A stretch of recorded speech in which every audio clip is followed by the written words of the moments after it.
Bonjour à tous et bienvenue sur la chaîne de fabrication de fusées amateurs, j'espère que vous allez bien. Donc ça y est, les vacances sont terminées pour moi, je vais me remettre à faire des vidéos de manière plus régulière. Et juste pour vous prévenir que désormais les pièces sont complètement finies, donc que ce soit la tuyère, que ce soit le moule, que ce soit également le bouchon, toutes ces pièces-là sont complètement terminées.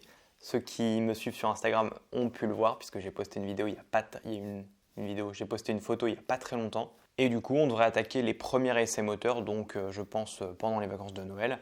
Et une vidéo devrait sortir le 29 décembre. Donc si vous êtes intéressé que par ça, je vous donne rendez-vous au 29 décembre ou au 30. J'espère que ce sera le 29 décembre puisque j'avais dit que c'était plutôt le dimanche que je publiais les vidéos. Donc si vous êtes, comme je le répète, si vous êtes intéressé que par ça, je vous donne rendez-vous à cette date-là. Et pour les autres, comme prévu, je vous laisse avec la vidéo sur les formations scolaires. C'est une première vidéo. J'en dis pas plus parce que je l'explique dans cette séquence-là. Et donc voilà, à très bientôt et j'espère que tout fonctionnera. À bientôt. Donc reprenons. Depuis que je tiens cette chaîne, c'est-à-dire depuis août 2018, j'ai reçu énormément de questions provenant de jeunes sur comment travailler dans le domaine du spatial. Du coup, j'ai essayé de répondre à cela du mieux que je pouvais, du moins en privé jusqu'à présent, mais aujourd'hui, j'ai décidé d'en faire une série de vidéos en parlant publiquement. D'ailleurs, vous pourrez noter que tout ce que je vais vous dire ici et dans les autres séquences ne peuvent couvrir tous les métiers du spatial, mais uniquement celui auquel j'appartiens, soit le métier d'ingénieur dans l'aérospatial. Bref, l'intro étant posée, je vous propose comme première vidéo de casser un petit peu les idées reçues en 5 points, tout en commençant par répondre à la question suivante: qu'est-ce qu'un ingénieur dans l'aérospatial?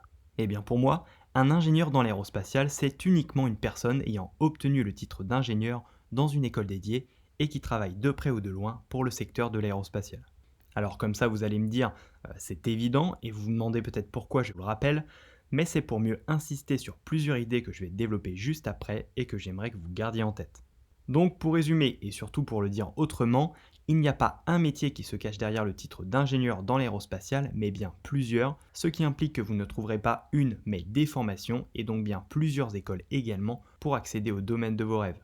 Donc arrêtons avec les croyances limitantes du style « je dois faire cette école et pas une autre » parce qu'elle ne m'amènera pas dans le domaine du spatial, c'est complètement faux et je dirais même dangereux pour quelqu'un qui y croirait fortement, et ça, c'était le premier point.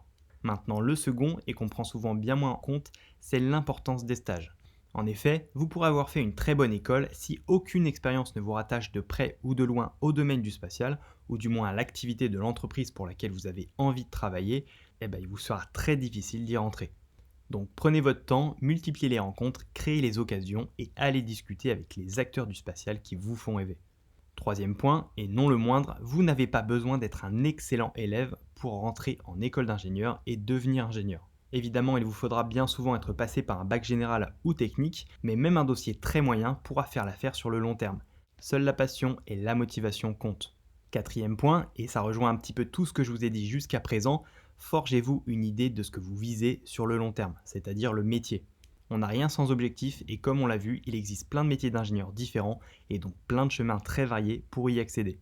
D'ailleurs, à commencer par faire le choix entre DUT, prépa, BTS ou encore université, mais ça on en reparlera plus longuement dans d'autres vidéos si le sujet vous intéresse. Enfin 5, et pour nuancer le point précédent, n'oubliez pas non plus qu'on peut se tromper de parcours. Ça arrive et ça ne sera pas pénalisant. Aussi, pour reprendre la comparaison qu'on s'était faite, c'est en forgeant qu'on devient forgeron et c'est en multipliant les expériences que vous saurez. Donc soyez patient et indulgent avec vous-même, il n'y a pas de chemin parfait, loin de là, donc ne baissez pas les bras. Voilà, si cette première vidéo d'introduction aux formations t'a plu, n'hésite pas à lâcher un pouce bleu en bas de l'écran et à me dire dans quelle classe tu es et les questions qui te trottent en tête actuellement. Pour ma part, dans tous les cas, je vous dis à bientôt au 29 décembre pour le premier essai moteur qui j'espère sera concluant. Allez, à bientôt et comme d'hab, faites attention.